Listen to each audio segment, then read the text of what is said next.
On March 22, 2019, a 16-year-old schoolgirl left an after-school program building in the Ikebukuro area of Tokyo at 10:30 p.m.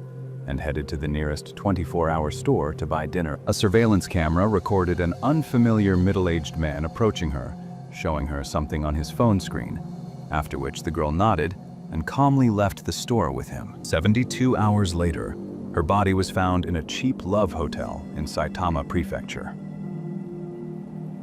The investigation into this case revealed such details about Japanese society, its dark corners, and the predators among ordinary people that even experienced detectives admitted they had underestimated the scale of the threat lurking behind polite smiles and the daily routine of a city of millions. If you've ever wondered how far a person living a double life can go, and how easy it is to deceive a well-behaved child with a fake ID, stay with us until the end of this story. And write in the comments how you would have acted in the parents' place, knowing that a criminal had been moving freely among children for years, taking thousands of secret photos. Yuriko Nakamura was born on July 18, 2002, into an ordinary middle-class family in the Nerima district in northern Tokyo. Her father worked as a manager in a small trading company, and her mother was a housewife. The girl was the only child in the family, a quiet, diligent student who never caused her parents any trouble. She attended a municipal middle school, and her grades were above average, especially in math and English. She dreamed of attending a prestigious university, possibly Waseda or Keio, and then working for an international company. She had few friends, 2 or 3 close friends from her class, with whom she sometimes went to karaoke or shopping malls on weekends. She was a typical Japanese schoolgirl, one of hundreds of thousands in Tokyo. She did not stand out in any way. She lived the ordinary life of a high school student in one of the safest cities in the world. At the beginning of her 3rd year of middle school, which corresponds to 9th grade, Yuriko began attending juku, private preparatory courses. This is common practice for Japanese school children preparing for high school and university entrance exams. The courses were located in Ikebukuro, one of Tokyo's largest commercial districts, about a 40-minute train ride from her home. Classes were held 3 times a week, on Mondays, Wednesdays, and Fridays, from 7 to 10 p.m. The girl always returned home by the same route. She left the school building, walked 2 minutes to the nearest Family Mart, bought onigiri or a sandwich for dinner, then took the Marunouchi line to Ikebukuro Station, changed to the Seibu Ikebukuro line, and rode to Nerima Station. She arrived home around 11 p.m. Her mother was always waiting for her with hot tea. It was a well-established routine, safe and predictable. March 22, 2019 was a Friday. The day was no different from any other. Yuriko got up at 6:30 a.m., had breakfast with her parents, and took the train at 7:20 a.m. She arrived at school without incident. Classes went as usual. After school, around 5 in the evening, she went to the library, did her homework, then went to Ikebukuro for classes. She arrived at the Juku around 6:45. Classes started at 7 sharp. That day, she had math and English. The teachers later reported that the girl behaved as usual, answered questions, and did not stand out in any way. There were no signs of anxiety or unusual behavior. Classes ended at 10 o'clock sharp. Yuriko gathered her things, said goodbye to her classmates, and left the school building at 10:30 p.m. It was Friday evening, and Ikebukuro was full of people. Office workers returning home after nomikai, students hanging out at game centers, tourists taking pictures of neon signs. The area was brightly lit, crowded, and seemed completely safe. The girl walked along her usual route to the Family Mart on the corner, a 2-minute walk from the Juku. She entered the store at 10:30 p.m., according to the surveillance camera footage. The store's camera footage would later become key evidence and, at the same time, the most chilling document in the entire case. It shows Yuriko in her school uniform, a dark blue skirt, white shirt, black cardigan, backpack on her shoulders, entering the store, heading to the refrigerated food section, picking up a salmon onigiri and a bottle of green tea. She stands in line at the checkout. At 22:36, a man approaches her. He is middle-aged, around 50, of average height, slightly overweight, wearing glasses, dressed in a gray business suit, carrying a briefcase. He looks like an ordinary office worker or teacher, nothing remarkable. He leans toward the schoolgirl and shows her something on his smartphone screen. The camera does not capture the screen, but you can see the girl's face change. Her eyes widen, her mouth opens slightly. She looks frightened and confused. The man says something to her, putting his hand on her shoulder. The gesture looks reassuring, almost fatherly. Then the man approaches the store employee at the cash register. The sound on the recording is poor, but forensic experts later reconstructed the phrase. He tells the employee that this is his daughter, that she got lost and he just found her, and that he is now taking her home. The employee nods, showing no suspicion. The man pays for the girl's purchases, onigiri and tea. Yuriko stands nearby, looking at the floor, not objecting. Her behavior is embarrassed, but not panicked. Well-behaved Japanese children rarely argue with adults, especially in public places. It is considered rude. At 22:38, they leave the store together. The man leads her by the elbow, like a parent leading a child. They head towards the parking lot. Street cameras capture them getting into a silver Toyota Prius sedan. The car drives away at 10:42 p.m. This is the last time Yuriko Nakamura is seen alive. The girl's mother began to worry around midnight. Usually, her daughter came home at 11 or 11:15 at the latest if the train was delayed. By midnight, she still hadn't arrived. Her mother called her daughter's cell phone, but there was no answer. She called again, but the phone was either turned off or out of range. Her father tried to call her, with the same result. They began calling the parents of her classmates from Juku. They said that the girl had left on time at 10 p.m., alone as usual. No one had noticed anything strange. At midnight, her parents called the police and reported their daughter missing. The officer on duty took the report, but explained that it was not possible to officially start a search for a minor until 24 hours had passed. Maybe she was at a friend's house. Maybe she was just delayed somewhere. He asked them to wait until morning. Her parents stayed up all night, trying to call their daughter every 10 minutes. The phone remained silent. On the morning of Saturday, March 23rd, the parents returned to the police station. This time, the report was officially accepted. The search began. The police checked the CCTV footage at the subway stations along the girl's route. They discovered that she had not boarded the train at Ikebukuro Station that evening. There were no recordings of her at the stations after 10:30 p.m. That meant something had happened on her way from the Juku to the subway. The police began collecting surveillance camera footage from streets and stores in the area. By Saturday evening, they found a recording from Family Mart. They saw a man. They realized it was a kidnapping. The footage was immediately sent to all units.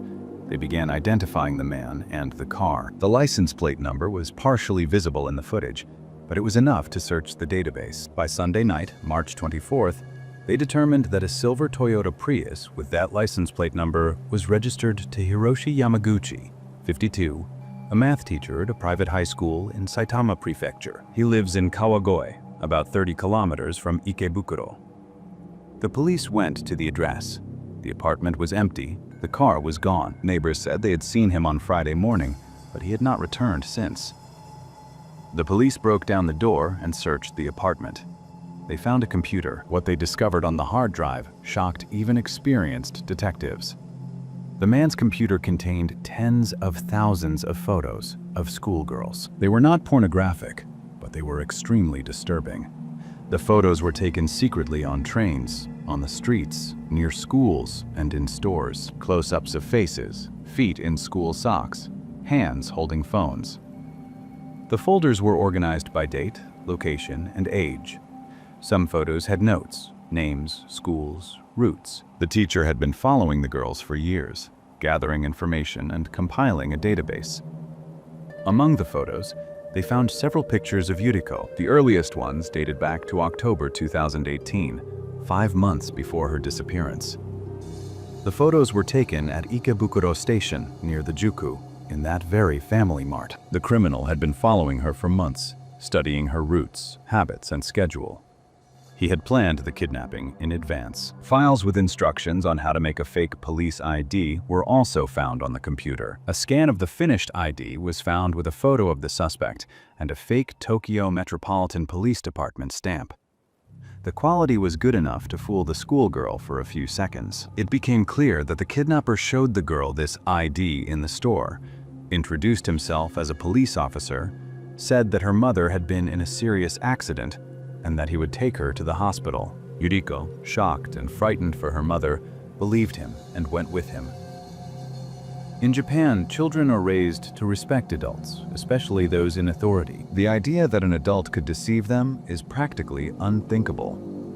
The criminal used this cultural trait to his advantage in the kidnapping. But where are the suspect and the girl now? The police have issued a nationwide search. The man's photo has been sent to all prefectures. They checked the highway camera recordings. They discovered that on the night of March 22nd to 23rd, his car was recorded on Route 17, leading to Saitama Prefecture in the direction of Kawagoe City. The last recording was around 1 a.m. Then the trail went cold. The police assumed that he had taken the girl somewhere in Saitama. They began checking all possible locations: his apartment, the school where he worked, his relatives' homes. They found nothing. They checked his financial transactions. At 11:40 p.m. on March 22nd, he withdrew 20,000 yen from his credit card at an ATM in Kawagoe. At 1:20 a.m. on March 23rd, he used his credit card to pay for a room at a love hotel called Hotel Amour on the outskirts of Kawagoe. He paid for 3 nights in advance. The police immediately went there. They arrived at the hotel at 4 a.m. on Monday, March 25th. They surrounded the building. The hotel manager reported that the guest in room 217 had checked in late on Friday night and had not left since then, had not ordered food or water, and had hung a "Do Not Disturb" sign on the door. The police broke down the door to the room. Inside, they found the body of Yuriko Nakamura. The girl was lying on the bed, dressed in her school uniform. There were signs of strangulation, bruises from hands on her neck, and hemorrhages in her eyes. A forensic examination later determined that death occurred approximately 3 to 4 hours after the abduction, that is, around 2 to 3 o'clock in the morning on March 23rd. The killer took her life almost immediately after bringing her to the hotel. No signs of sexual assault were found. This was a peculiarity of this crime. The motive was not sexual in the literal sense. Psychologists would later put forward the theory that for him, the process of observation, planning, and abduction was more important than physical contact. He killed the girl because she saw his face and could have identified him. It was a murder to cover up the abduction. The perpetrator himself was not in the room. His car was found in the hotel parking lot. Inside the car, on the back seat, they found the victim's backpack, her cell phone with the SIM card and battery removed, and onigiri and tea purchased at Family Mart, untouched. The hotel's security camera footage was checked. The suspect left the room at 9 a.m. on Saturday, March 23rd, got into a taxi, and drove away. The police found the taxi driver. He said he took the passenger to Kawagoe Station. They checked the cameras at the station. The man bought a train ticket to Tokyo and left at 9:45 a.m. After that, the trail went cold again. The largest manhunt in the history of Saitama Prefecture that year began. Hiroshi Yamaguchi's photo was on the front pages of all the newspapers. It was shown on television. The public was shocked and outraged. A teacher, a man who was supposed to protect children, turned out to be a predator who had been hunting schoolgirls for years. Questions arose. How was he able to work at the school for so long without anyone noticing? Did the school check his background when hiring him?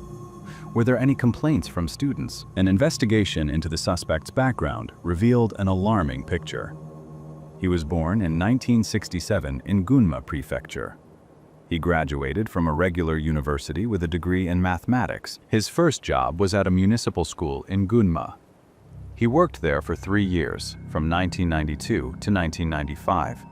He resigned of his own accord, the official reason being that he was moving. Unofficially, several parents complained that he paid too much attention to girls, but there was no evidence, so the matter was hushed up.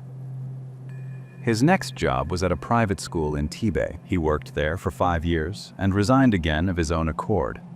The official reason was personal circumstances. Unofficially, one student complained that he made unpleasant compliments to her. but the girl withdrew her complaint after talking to her parents. The Japanese culture of avoiding conflict and scandal played into the criminal's hands. No one wanted to stir up a scandal.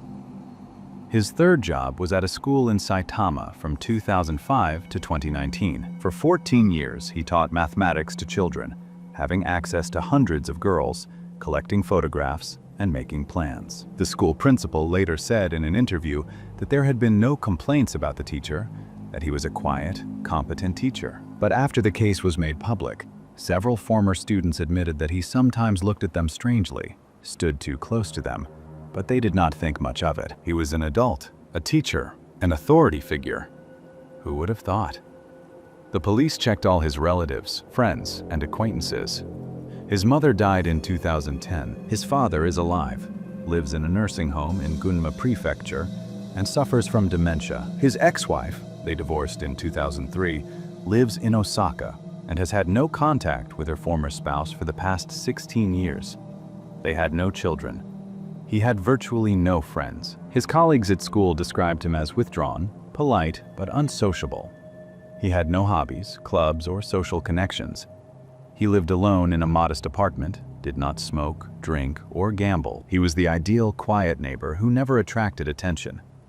And behind this facade lurked a predator with an archive of tens of thousands of secret photographs. Days passed, and the suspect was not found. All train stations, airports, and seaports were checked. His photo was everywhere, but no one reported seeing him. Either he was hiding skillfully, had already left the country, or had committed suicide. The latter version seemed most likely to the police. In Japanese culture, suicide is often seen as a way to atone for guilt and avoid shame. The criminal probably understood that his life was over, his career ruined, his name synonymous with a monster. They began searching forests, mountains, cliffs, and known suicide spots. They found nothing.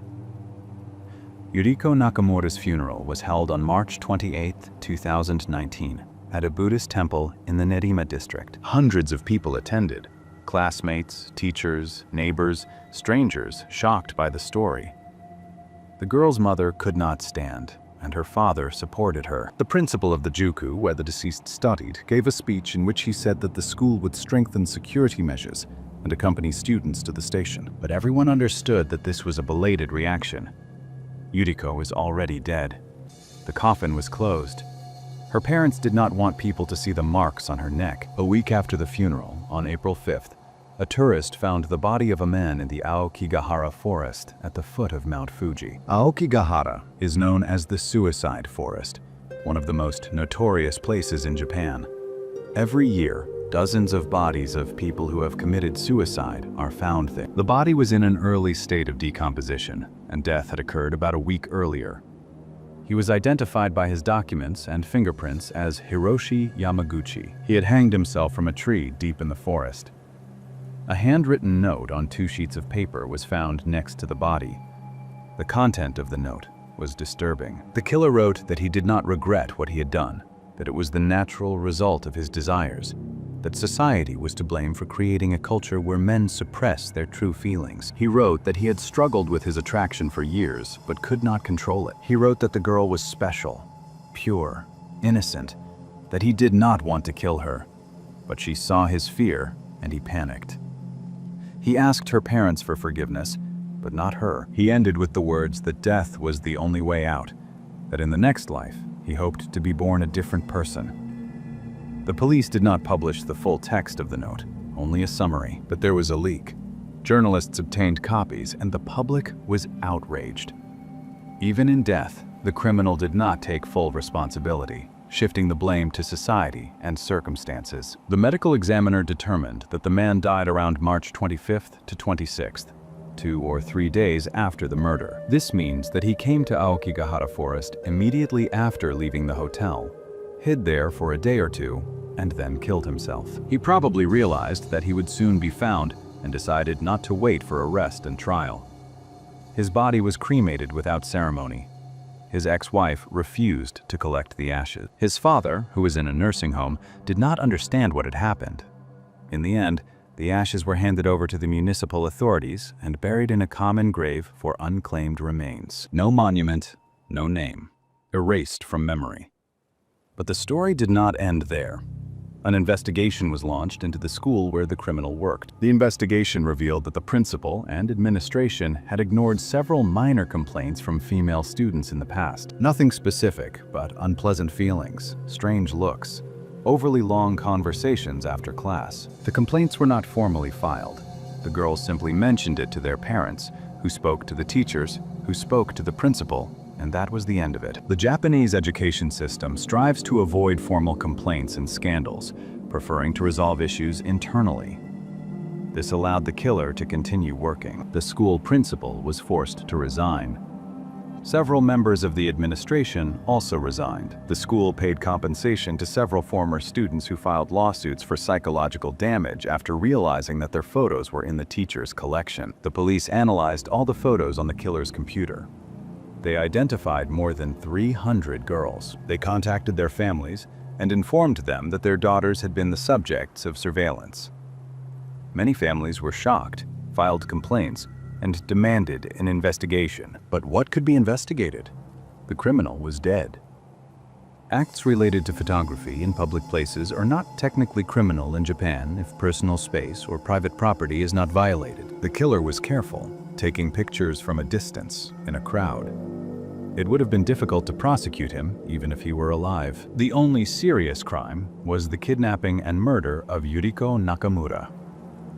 But justice was not served.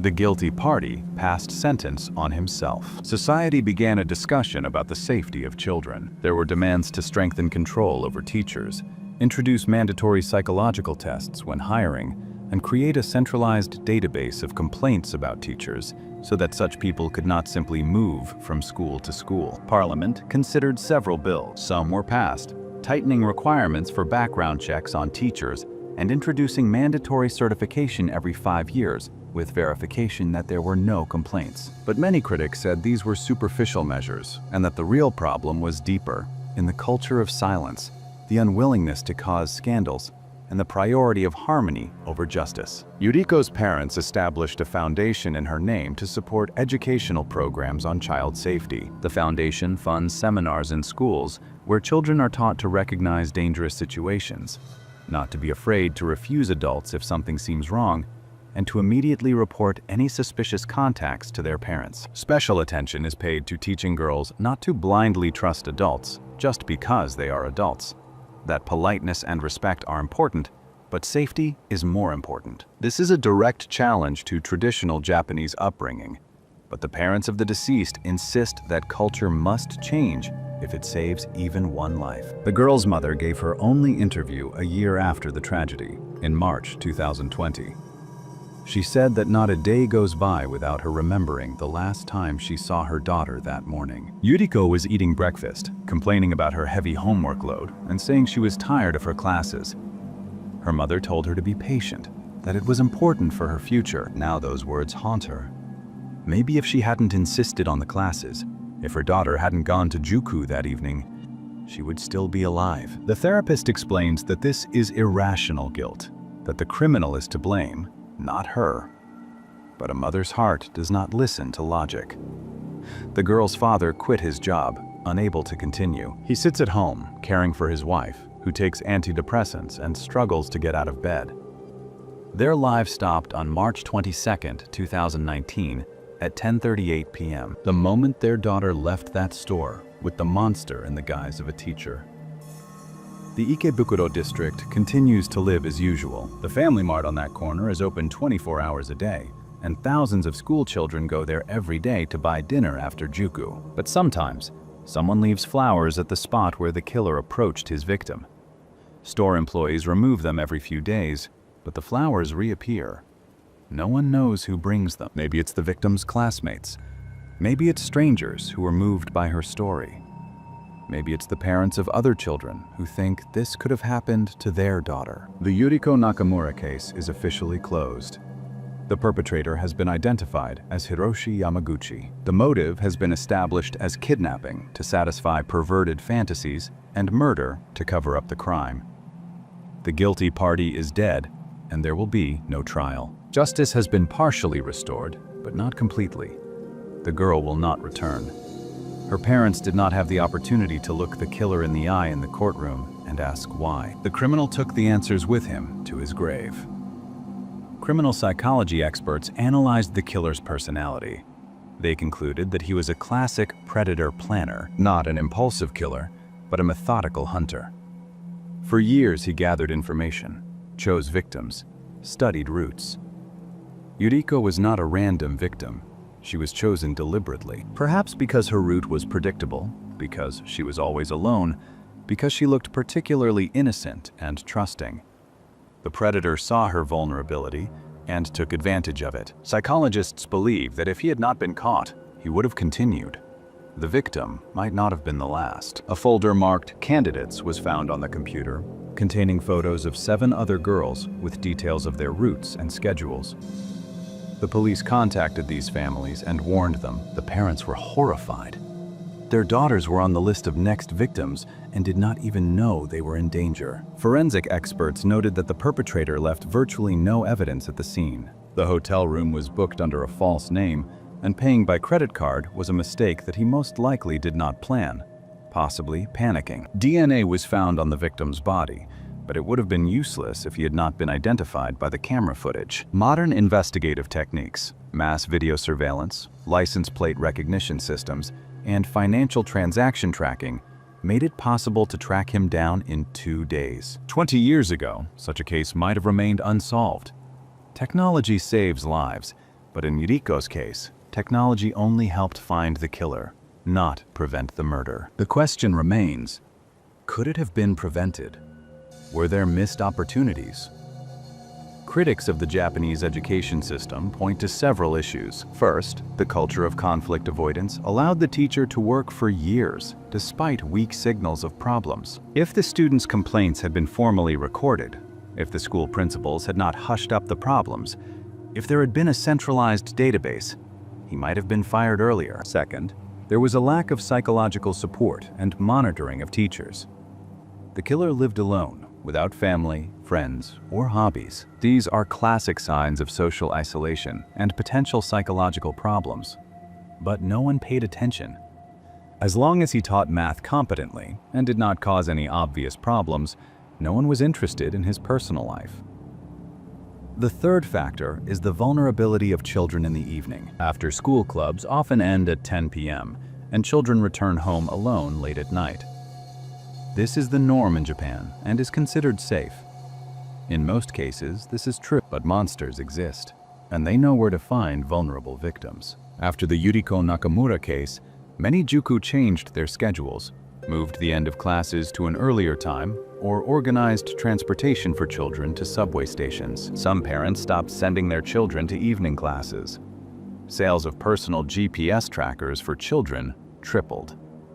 Smartphone apps that allow parents to track their children's location in real time became widespread. Society reacted, but the price of that reaction was the lost life of a 16-year-old girl who dreamed of university and a career in an international company. The victim's classmates gave several interviews a year after the tragedy. They said she was quiet, kind, always helped with homework, and never hurt anyone. She dreamed of going abroad to study, perhaps to America or England. She loved English literature and read Jane Austen and the Bronte sisters in the original. She wanted to become a translator or diplomat. Her teachers said she had potential and could have gotten into a prestigious university. All of that is now in the past. Yuriko's future ended in a cheap hotel on the outskirts of Kawagoe, at the hands of a man who was trusted to teach children. In Saitama Prefecture, a memorial plaque was erected in honor of the deceased near the school where she was supposed to study in high school. The plaque is simple, without a photo, only her name and dates of birth and death. A cherry tree was planted nearby. Every spring, the tree blooms, and the girl's parents come there to look at the flowers. Their daughter loved cherry blossoms. In Japan, cherry blossoms symbolize the beauty and fragility of life. The flowers bloom for a short time and then fall. Yuriko's life was short, only 16 years, but her memory will remain. The case of Yuriko Nakamura also raised the issue of regulating love hotels. These establishments are specifically designed for anonymity. Check in and check out without contact with staff. Payment by vending machines. No cameras in the corridors. This makes them attractive to couples seeking privacy, but also to criminals. After the murder, the Saitama Prefecture authorities adopted regulations requiring all love hotels to install cameras in the lobby and to register guests with ID. Hotel owners protested, saying that this would destroy their business model based on anonymity. But the law was passed. The balance between privacy and security has shifted towards security. The price is too high. It has been more than 5 years since the murder. The case is periodically recalled in the media, especially on anniversaries. It is used as an example of the importance of vigilance, as a reminder that even in a safe society, there are predators. The parents continue the work of the foundation named after their daughter. They have held more than 300 seminars in schools throughout Japan. They have taught tens of thousands of children safety skills. They were asked in an interview whether this work helps them cope with their loss. They replied that no, nothing helps. Their daughter is dead, and no amount of work will bring her back. But if their efforts save even one child from a similar fate, then Yuriko's death will have meaning. That is the only thing that keeps them going. The story of Yuriko Nakamura is a story about trust and its betrayal, about a predator hiding behind a mask of respectability, about systemic failures that allowed a monster to hunt for years, about cultural norms that make children vulnerable, about parents who lost everything, about a girl who just wanted to buy onigiri and return home to her mother. In Japan, they say that a society is judged by how it protects its weakest members. The death of this schoolgirl showed that even in one of the safest countries in the world, protection is not absolute. Evil exists, and it is patient. If you've read to the end, think about how often we trust people simply because they hold a certain position or look respectable. Teacher, police officer, doctor, priest. Titles that inspire trust, but a title does not guarantee decency. Hiroshi Yamaguchi was a teacher for a quarter of a century. He taught hundreds of children. And all that time, he was hunting them. Parents sent their daughters to his class, trusting him. The system trusted him. And that trust was used for evil. Perhaps the lesson of Yuriko Nakamura's case is that a healthy society must combine trust with vigilance. Respect adults, but don't be afraid to ask questions. Trust the system, but demand transparency and accountability.